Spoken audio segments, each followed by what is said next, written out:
అదే ఎఫెక్షన్కి ప్రేమకి ఇంకొద్దులేండి, డబ్బులు సంపాదించడానికి అమ్మాయిలు కావాలి తప్ప మనం రెస్పాన్సిబిలిటీ, అమ్మాయి అంటే ఒక రెస్పాన్సిబిలిటీ అన్న ఫీలింగ్ పెరిగిపోయింది.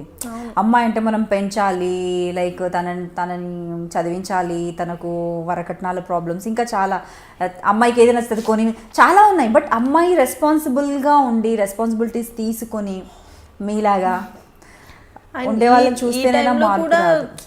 ఎంత పెళ్ళైన తర్వాత హస్బెండ్ ఓకే పర్లేదు అలా ఉన్నా కూడా మన వాళ్ళ కోసం హస్బెండ్ని మనం అడగలేము. ఎలా అడుగుతాం? మా మమ్మీకి బాగాలేదు, కొంచెం డబ్బులు కావాలి, ఇది తినకు బాగాలేదు, అలా అడగలేం కదా. అండ్ ఈ టైంలో కూడా నాకు అసలు వదిలేయాలనిపించదు వాళ్ళని. ఎప్పుడు సింగిల్ రూపీ కావాలన్నా నేనే ఇవ్వాలి, హాస్పిటల్ వెళ్ళాలన్నా నేనే తీసుకెళ్ళాలి, అలా ఉంటుంది అనమాట నాకైతే. సో చాలా జాలి అండ్ జాలి అనడం కన్నా కూడా రెస్పాన్సిబిలిటీ అనేది తీసుకున్నారు మీరు. మీ ఇంట్లో ముగ్గురు అమ్మాయిలే, అక్క వాళ్ళు కూడా ఓకే టైప్లో ఉన్నారు కాబట్టి మీరు ఇంకా వాళ్ళు కూడా ఇప్పుడు కొంచెం బిజీ అయినప్పుడు పర్లేదు. ఫస్ట్ ఆఫ్ ఆల్ మన చేతిలో మినిమం ఉండాలి కదా మనం పెట్టాలంటే. వాళ్ళు ఇప్పుడైతే పర్లేదు, కొంచెం చూసుకుంటున్నారు. నేను దట్టు ఈ టైంలో డౌన్ అయిపోయాను కాబట్టి వాళ్ళు కొంచెం సేవ్ చేస్తున్నారు. సో ఇప్పుడు 15 సీరియల్స్ చేశారు మీరు, చేసినవన్నీ కూడా హిట్ సీరియల్స్. కొన్ని సీరియల్స్ కొంచెం రేటింగ్ పరంగా తక్కువ ఉన్నా కూడా మీకు మాత్రం మంచి పేరు తీసుకొచ్చాయి. సో ఆ విషయంలో మీరు అదృష్టవంతులు అనుకోవచ్చు. But heart favourite character, heart favourite serial అంటూ ఒకటి ఉంటుంది. ఉన్నాయి 2-3. And first of all Ramulamma నాకు ది బెస్ట్ బ్రేక్ ఇచ్చిందంటే మొగల్ రేకులు. అది ఇంకా శిరీష అంటే ఏంటి అనేది కొంచెం ఒక రేంజ్లో నిలబెట్టేసింది. ఆఫ్టర్ దట్ ఇంకా కంటిన్యూ అయ్యి ప్రాజెక్ట్స్ అన్నీ. And Ramulamma is the best. ఇంకా మళ్ళీ నేను లైఫ్లో చేస్తానో చేయను అన్నలాంటి ప్రాజెక్ట్ అది. నేను ఫోన్లో మాట్లాడే ఫస్ట్ రాములమ్మ అన్నాను కదా. అవును. ఆ తర్వాత ఇంకా భానుప్రియ అమ్మతో చేశాను నాతి చరామి అని. అసలు నేను చిన్నప్పటి నుంచి ఆవిడ సాంగ్స్ మీద డాన్స్ చేస్తూ స్కూల్లో కాలేజ్లో అంత పిచ్చిగా ఉండేదాన్ని. ఆవిడతో అనగానే నేను ప్రాజెక్ట్ ఒప్పేసుకున్నాను, రెమ్యునేషన్ ఏం మాట్లాడకుండా. అంత పిచ్చి ఉండేది ఆ ప్రాజెక్ట్ అయితే. అది చాలా ఇష్టం. ఆవిడ కూడా చాలా మంచి యాక్ట్రెస్ అండి, చాలా. అండ్ దట్ మంచి human being first of all. అసలు వేరే అంత పెద్ద ఆ హీరోయిన్తో మనం మాట్లాడుతున్నాము అన్న ఫీలింగ్ కూడా ఉండదు. అండ్ కొంతమంది నేను నా శ్రీమంతం కోసం కాల్ చేశాను, కొంతమంది ఆ రేంజ్లో ఉన్న వాళ్ళకి. వాళ్ళు ఈవెన్ కాల్ కూడా అటెండ్ చేయలేదు. పాపం తను రీసెంట్లీ వాళ్ళ హస్బెండ్ ఎక్స్పైర్డ్ అయినా కూడా కాల్ అటెండ్ చేసి లేదమ్మా నేను చెన్నైలో ఉంటున్నాను ఇది అని చెప్పి ఎంత సాఫ్ట్గా మాట్లాడతారో. చాలా సీరియస్లీ. సో మంచి వాళ్ళకు ఎప్పుడు మంచి జరుగుతుంది అనేసి మనం వింటుంటాం. బట్ ఒక్కొక్కసారి అది కూడా కాదు అనిపిస్తుంది. లేదు, మంచి వాళ్ళకి ఈ రోజుల్లో మంచి లేదు కదా. ఖచ్చితంగా. ఓకే. సో హార్ట్ ఫేవరెట్ వచ్చేసి 2-3 సీరియల్స్ ఉన్నాయి. సో బ్రేక్ అంటే అన్నిట్లో బ్రేక్ అని కంప్లీట్ బ్రేక్ అంటే మొగలి రేకులు ఎక్కువ అనుకోవచ్చు కొంచెం. అండ్ చేసిన క్యారెక్టర్స్ ప్రతి దాంట్లో కూడా లుక్ వైజ్గా కూడా మీకు చాలా వేరియేషన్ చూపిస్తుంటారు. అంటే ఫస్ట్ ఆఫ్ ఆల్ నాకు ఏదైతే రెమ్యునేషన్ వాళ్ళు ఇస్తారో అది కాస్ట్యూమ్స్కి వెళ్ళిపోద్ది, నాకేం ఉండదు. అండ్ ఓన్ కాస్ట్యూమ్ కాబట్టి ఖచ్చితంగా. ఇంకొకటి ఫస్ట్ ఆఫ్ ఆల్ లుక్ అనేది కాస్ట్యూమ్ మీదే పడుతుందని చాలా ఇంట్రెస్ట్ తీసుకుంటాను. అది నిజమంటారా? ఆబ్వియస్లీ. పర్ఫార్మెన్స్ మీద ఏమి ఉండదా?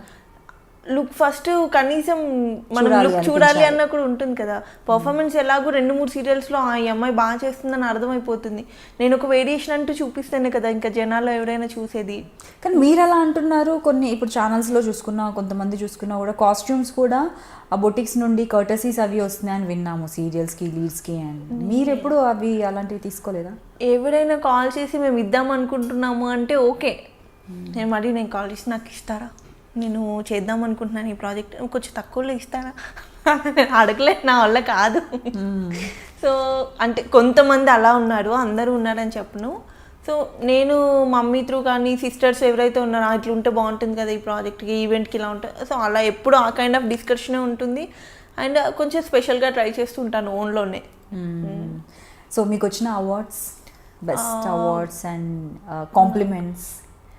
కాంప్లిమెంట్స్ అంటే మ్యాక్సిమం అందరూ ఏదో స్మాల్ స్క్రీన్ అనుష్క లాగా ఉంటారు అది ఇది అని ఎప్పుడైతే కాంచనగంగా ఉందో అప్పటి నుంచి అంటుంటారు. అండ్ ఒక్కసారి స్వాచింకులు డైరెక్టర్ మన్నేని రాధాకృష్ణ గారు సౌందర్య ఎలాగున్నా ఒక ఫ్రేమ్లో నీకు తెలియట్లేదు అంటే తెలిసినా ఏమి సార్ ఇక్కడే ఉంటాం కదా, తెలిసినా తెలియకపోయినా. ఇంకా అవార్డ్స్ అంటే చాలానే వచ్చాయి. నంది అవార్డ్ లాంటి పెద్దవి రాకపోయినా మ్యాక్సిమం ఆరాధన అవార్డ్స్ కానీ కలర్స్ అని ఏవైతే వీళ్ళు రెగ్యులర్గా ఇస్తుంటారో అన్ని అవార్డ్స్ వచ్చాయి. అండ్ ఛానల్స్లో రెగ్యులర్ ఈవెంట్స్లో వచ్చే అవార్డ్స్ అన్ని. సో క్యారెక్టర్స్ వైజ్గా వర్క్ వైజ్గా మీకు సాటిస్ఫాక్షన్ అయితే ఉంది, బట్ చేయాలన్న జీల్ అయితే తగ్గదు, అది వేరనుకోండి. ఎప్పటికీ వర్క్ చేస్తూ ఉండాలి, యాక్ట్ చేస్తూ ఉండాలని ఉంటుంది.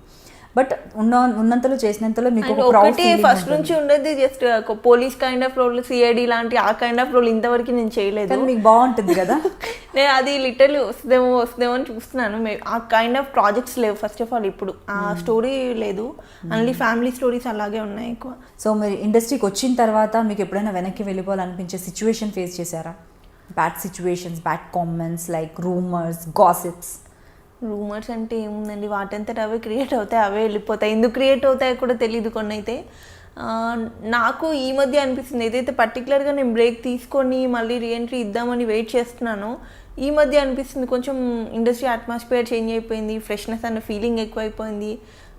ఫస్ట్ ఆఫ్ ఆల్ మన ఇంట్లో ఫుడ్ మనకు నచ్చట్లేదు, బయట ఫుడ్డే ఎక్కువ నచ్చుతుంది మన వాళ్ళకేమో.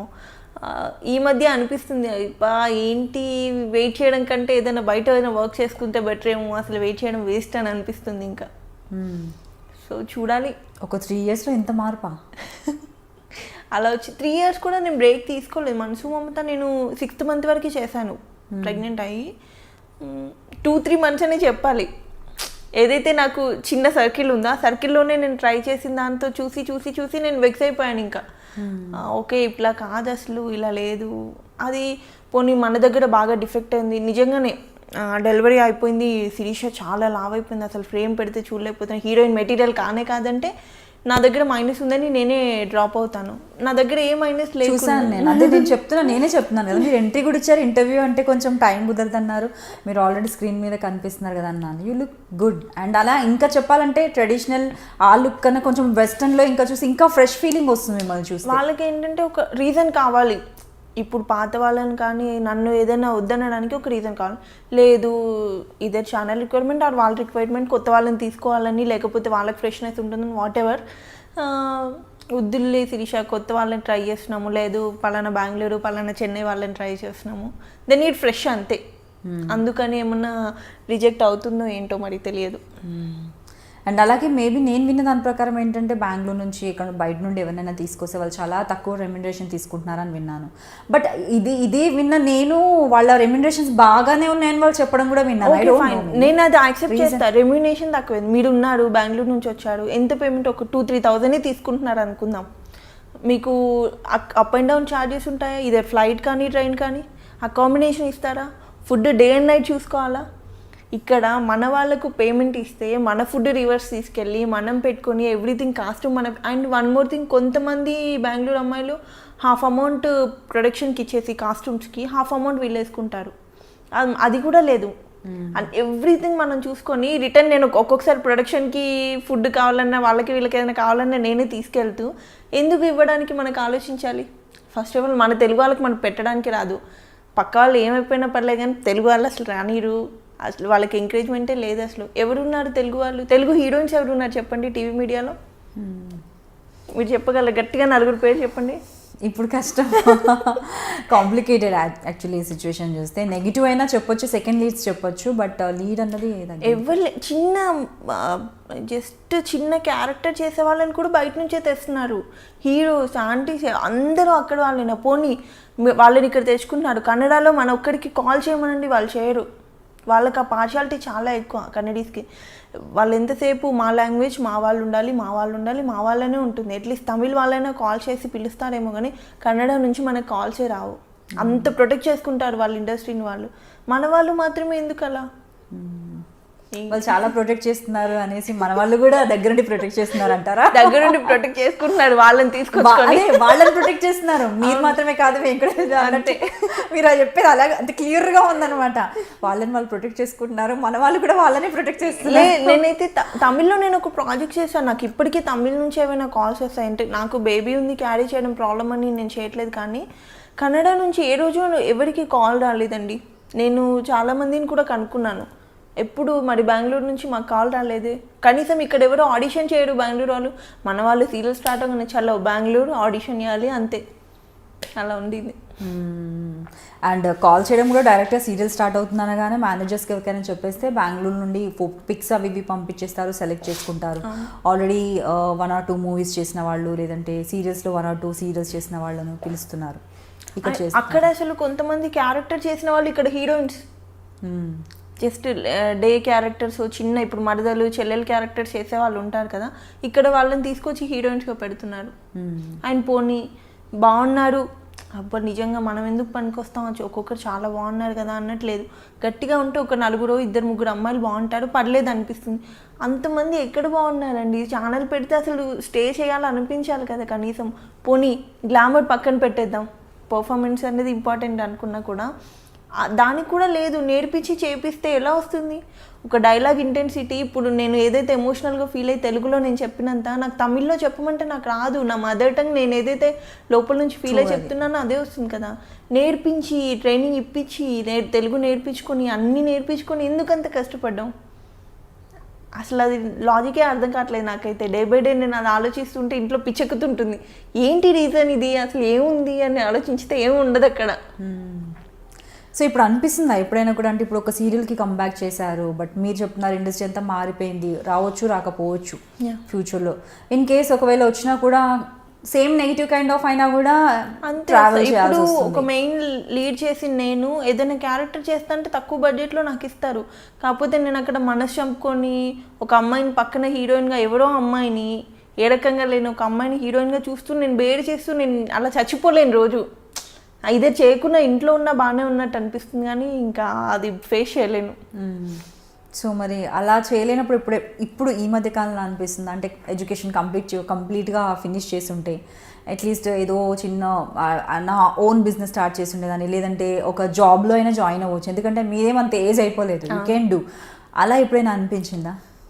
ఒక స్టడీస్ అయితే కంప్లీట్ చేసి ఉంటే బాగుంది. అంటే ఫినాన్షియల్లీ ఫస్ట్ నుంచి మేము బిలో మిడిల్ క్లాసే, అంటే ఒక్కొక్క డే ఫుడ్ కూడా ఉండేది కాదు. ఆ స్టేజ్ నుంచి వచ్చాను నేను. మమ్మీ డాడీ వచ్చేసి ఒక స్టేజ్లో రోడ్డు పైన చౌరస్తా మీద మిర్చి బజ్జీ బండీలు ఉంటే వర్షంలో తడిస్తే ప్యాక్ చేసి ఇచ్చిన డేస్ కూడా ఉన్నాయన్నమాట నా లైఫ్లో. సో మా ఫ్యామిలీ అయితే ఏదైతే అంత స్ట్రగుల్ ఫేస్ చేసి వచ్చిందో అక్కడ నుంచి మళ్ళీ డౌన్ వెళ్ళొద్దని అంతే. ఇప్పటికీ స్ట్రగుల్ ఫేస్ చేయడం. ఒక్కొక్క డే ఇంట్లో రైస్ ఉండేది కాదు, పక్క వాళ్ళని అడుక్కొని మమ్మీ బీడీలు చేసేవాళ్ళు, ఎక్కువ కరీంనగర్లో బీడీలు అవి చేస్తుండేవాళ్ళు. ఆ బీడీలో ఆకు అంతా తీసుకొచ్చి పొయ్యి పెట్టుకుని జస్ట్ నూకన్నం ఉంటుంది కదా రైస్ కాకుండా, ఆ నూకన్నం బాయిల్ చేసుకొని తినేవాళ్ళం. అండ్ అక్క వాళ్ళు వచ్చేసి ఒక 75 రూపీస్కి సేల్స్ వర్క్ కూడా చేసిన డేస్ ఉన్నాయి. మమ్మీ ఒక 2500కి ఒక 1 month సెక్యూరిటీ గార్డ్గా చేసిన డేస్ ఉన్నాయి. సో అంత స్ట్రగుల్ నుంచి వచ్చి చూసి ఇప్పుడు గట్టిగా నోరు తెచ్చి నాకు ఒక ఆఫర్ ఇవ్వండి అని మనం అడగలేము. తెలుగు వాళ్ళు ఎవరైనా, అందరూ మన దగ్గర ఉన్న వాళ్ళు అందరూ బిలో మిడిల్ క్లాస్ లేకపోతే మిడిల్ క్లాస్, కష్టపడి పని చేద్దామంటే మీరు ఇప్పుడు ఈ టైంలో కూడా ఆఫర్స్ ఎవరికి ఇవ్వనట్టయితే పక్క వాళ్ళని ఎవరినో తెచ్చుకొని అది చాలా హర్టింగ్గా ఉంటుంది. ఇప్పుడు ఇంత ఫేమ్ వచ్చిన 15 సీరియల్స్ చేసిన నేను వెళ్ళి ఎక్కడో చోట జాబ్ చేస్తా అంటే నన్ను వాళ్ళు చీప్గానే చూస్తారు. హీరోయిన్ వచ్చేసి ఏంటి ఇక్కడ చేస్తుందని, ఒక సెలబ్రిటీ అయిన తర్వాత మనం బయట లొకాలిటీలో తిరిగితే ఒక కైండ్ ఆఫ్ డిఫరెంట్ ఉంటుంది. వాళ్ళకి ఏంటో తెలియదు, మరి మనం ఏదో ఇది చేస్తామని కాదు, ఒక కైండ్ ఆఫ్ లుక్లో ఉంటారు వాళ్ళు, ఒక మైండ్ సెట్ ఏదోలా ఉంటుంది వాళ్ళది. అలా చేయలేము. ఇప్పుడు నేను వెళ్ళేసి 5,000కైనా జాబ్ చేయడానికి రెడీ ఉన్నాను, కాకపోతే నాకు రావు. మీకేం తక్కువ, మీకెందుకండి చేయడం, ఇక్కడికి వచ్చిన పని చేస్తుందా మీకు ఆఫ్టర్ ఈ పని ఎందుకు మీరు చేయడం అన్నట్టు చూసి జడ్జ్ చేసేస్తారు. తిని అసలు ఏం పని చేయలేదు, తిని పని చెయ్యొద్దు అన్న ఫీలింగ్. మా ఫ్యామిలీ మా చుట్టాల్లోనే ఏం తక్కువ ఉంది శిరీషకి, అన్ని సీరియల్స్ చేస్తుంది, అన్ని లక్షలు సంపాదించేసి ఉంటుంది. నా ఫ్రెండ్స్ క్లాస్మేట్స్ ఎవరైతే ఉన్నారో ఒక 1 lakh ఉంటే అడ్జస్ట్ చేయవే, నేను నెక్స్ట్ మంత్ అలా ఇచ్చేస్తాను. నాకు ఫోన్ చేసి అలా 1 lakh అంత ఈజీగా అడుగుతున్నారా? 1 lakhని ఎలా అవుతుంది అలా? నేను నెల మొత్తం కష్టపడితే నాకు ఫైనల్గా ఒక 2-3 వేలు మిగిల్చుకోవడమే కష్టం అవుతుంది. నా మెయింటెనెన్స్ మమ్మీ వాళ్ళకి కానీ వీళ్ళని కానీ చూసుకోండి. మీరు ఫ్యామిలీ మొత్తము చూశారు అండ్ చూస్తున్నారు, అయినా కూడా ఇప్పుడు మీకు కష్టపడి మీ బేబీని క్యారీ చేస్తూ మీరు ఇప్పటికీ కూడా కష్టపడి మీ మమ్మీని చూడాలనుకుంటున్నారు, మీ అమ్మమ్మని చూడాలనుకుంటున్నారు. సో మీ డాడీ ఎక్స్పైర్ అయ్యారు హెల్త్ బాగాలేక రీసెంట్గా. అంటే ఇన్ని రెస్పాన్సిబిలిటీస్ ఉన్నాయి కాబట్టి మీరు ఇంకా కష్టపడాలనుకుంటున్నారు. మీ ఫ్రెండ్స్కి ఇన్ని రెస్పాన్సిబిలిటీస్ కాకుండా ఓన్లీ మీరు సంపాదించేదే కనిపిస్తుంది, ఖర్చు కనిపించట్లేదు. ఈజీ అమౌంట్ అనేది ఎప్పుడైతే వాళ్ళు పెళ్లి చేసుకున్నారో వాళ్ళ హస్బెండ్ అంతా ఈజీ వెల్ సెటిల్ అయి ఉన్నారు, ఈజీ మనీ ఉంది. నేను ₹1 ₹1000 పేమెంట్కి డే అండ్ నైట్ వర్క్ చేసిన డేస్ ఉన్నాయి. ఇవాళ మార్నింగ్ 6కి వెళ్తే నెక్స్ట్ డే మార్నింగ్ 6కి ప్యాకప్ అయ్యి వర్క్ చేసిన, ఎందుకు రామ్లమ్మండి దగ్గర నేను ఒక 5-6 డేస్ కంటిన్యూస్గా అలా వర్క్ చేసిన డేస్ ఉన్నాయి, వర్షంలో చలిలో. కానీ ఎందుకు అంత తక్కువ రెమ్యునరేషన్కి మీరు వర్క్ చేశారు? అంటే మీరు ఆల్రెడీ పీక్ స్టేజ్లో ఉన్నారు, మీకు ఆపర్చునిటీస్ చాలా వస్తున్నాయి. అప్పటికి కొంచెం పడలేదు. ఎప్పుడైతే స్టార్టింగ్ అడగకిచ్చే మనసు కొన్ని ప్రాజెక్ట్స్కి నేను తక్కువే తీసుకున్నాను. నాకు తెలియదు ఒక మెయిన్ లీడ్ ఎంత తీసుకుంటున్నారో తెలీదు, గట్టిగా డిమాండ్ చేస్తే ఏమో ఆఫర్ తెలుసుకోలేదు బయట అంటే ఎలా ఉంది అనేది. అక్క కూడా ఏంటంటే చిన్న రోల్స్ చేసి వచ్చింది, తను ఎప్పుడు మెయిన్ లీడ్ చేసింది తెలీదు. ఒకవేళ గట్టిగా డిమాండ్ చేస్తే ఆఫర్ రాదేమో, ఎందుకు ఛాన్స్ తీసుకోవడం, అంత ఫుడ్డే లేకుండా స్టేలో వచ్చిన దానికి ఇప్పుడు ₹1000 వచ్చినా పర్లేదు, నెలకు 10,000 వచ్చినా చాలు, నేను ఇందులో హ్యాపీగా బ్రతకొచ్చు అనే ఉండేదాన్ని నేను ఎప్పుడు. ఇప్పటికీ నేనేం డిమాండ్ చేయనండి, మరి ఎందుకో మరి తెలియదు. శిరీష చాలా ఎక్కువ డిమాండ్ చేస్తుందంట, అసలు 10,000కి మించి తక్కువ చేయదంట. అంటే నాకు ఎవరు కాల్ చేశారు, ఎవరు అడిగారు, ఎవరితో చెప్పాను నేను, ఎందుకు క్రియేట్ చేస్తారు ఇవన్నీ? వాడికి ఎవరికో ఒకరు నచ్చేసి ఉంటాడు, వాడు మెంటల్గా ఒకరిని ఫిక్స్ చేసుకొని ఉంటాడు, ఇవి అమ్మాయిని రిజెక్ట్ చేయాలి అంతే. దానికి 1,00,000 రీజన్స్, లావ్ అయ్యాలని, లేకపోతే అమ్మాయి లొకేషన్లో టైంకి రాదు, అసలు షార్ట్లో టైంకి ఉండదు, పిచ్చి పిచ్చి వేషాలన్నీ లొకేషన్లో వేసి ఎందుకు వేస్తాను? నువ్వు నాతో వర్క్ చేస్తే కదా నా గురించి డిసైడ్ అవ్వాలి. టైంకి రాదు అంటే ఇన్ని ప్రాజెక్ట్స్ ఎలా చేశాను? అండ్ ఒక్కొక్క ప్రొడక్షన్లో నేను ఖచ్చితంగా 2-3 సీరియల్స్ చేశాను. ఒక దాంట్లో కంఫర్టబుల్ ఉంటేనే కదా నెక్స్ట్ దానికి ఎంత ఉన్న ప్రొడక్షన్ ఆలోచిస్తుంది. ఇవి అడ్డమైన రూమర్స్ అన్ని క్రియేట్ చేసి బ్యాడ్ చేయడం తప్పితే ఇడియట్స్కి కొంతమందికి పర్టికులర్గా వేరే వర్కే ఉండదు ఇండస్ట్రీలో అయితే, దానివల్ల ఇంకా సగం తగ్గిపోతుంటాయి. గాసిప్స్ రూమర్స్ అనేవి చాలా వస్తుంటాయి. ఇంకా స్పెషల్లీ అంటే ఒక్క సీరియల్ చేసి ఏదైనా ప్రాజెక్ట్ ఒకటి చేసి కొంచెం నేమ్ వస్తుందంటే చాలు, వెనకాల 100 మాట్లాడుకుంటారు. అలాంటిది మీరు 15 ప్రాజెక్ట్స్ చేశారు, మంచి ప్రొడక్షన్స్లో చేశారు, చాలా హార్డ్ వర్క్ చేశారు, మీకంటూ ఒక ఫేమ్ నేమ్ ఉంది. మీ పైన గాసిప్స్ రావడం అనేది అది కామన్ థింగ్ చాలా. కాకపోతే దాంట్లో ఎన్ని నిజాలు ఉన్నాయంటారు, ఎన్ని మీరు అంటే ఎలాంటి అనిస్తారు? ఇప్పుడు శిరీష అన్ని ప్రాజెక్ట్స్ చేసిందంటే ఊరికేనే చేసిందా? నువ్వు చూసావా? వచ్చి చూడు ఫస్ట్, నేనేంటో నన్ను చూసి నా వెనకాల ఉండి తర్వాత డిసైడ్ అవ్వు నా గురించి. 4 ఆఫర్లు రాగానే ఇంక ఖచ్చితంగా ఏదో ఒకటి నేను చేస్తే ఎఫ్ఐఆర్ అనేది మెయింటైన్ చేస్తేనే అవుతుందా? ఏమో నాకు లక్ బాగుందేమో, నేను ప్యాకప్ అయ్యేంత వరకు 3 o'clock midnight షూట్ చేయమన్నా నేను చేస్తాను. ఇంకొక అమ్మాయిలు చేయకపోవచ్చు, నేను కోఆపరేట్ చేయడం నచ్చిందేమో ప్రొడక్షన్కి, అందుకని కంటిన్యూ అయ్యానేమో. మెంటలీ అసలు అనవసరమైన చెత్త అంతా క్రియేట్ చేసి స్లాబ్ పెట్టడం తప్పితే ఏం లేదు దీనికి. ఇంకా లక్కీగా మా హస్బెండ్ అనేవాడు లవ్ మ్యారేజ్ కొంచెం ఎక్కువ అర్థం చేసుకుంటాడు కాబట్టి నేను బ్రతికిపోయాను. ఈ పిచ్చి రూమర్స్ వల్ల ఒకవేళ అటు ఇటు మెంటాలిటీ ఉండి కొంచెం అనుమానపోవడం అయితే ఈ పాటికి వదిలేసేవాడు నన్ను. అలా ఉంటాయి అన్నెసరీ థింగ్స్, అసలు లేనివి. నేను టైంకి వెళ్ళి నేను పొద్దున్న 7 o'clock ఉండమంటే 9కి షార్ట్లో ఉన్నంటే నేను 8:45కి ఉన్న డేస్ కూడా ఉంటాయి. ఎందుకు ఉండరు షార్ట్లో? ఎవరు చూసారు, ఎవరు మాట్లాడారు చూడకుండా ఉన్నాను. వాళ్ళు అసలు ఆ ప్రొడక్షన్లో కొన్నిట్లలో నేను చేయలేదు, వాళ్ళు కూడా ముందే డిసైడ్ అయిపోతారు.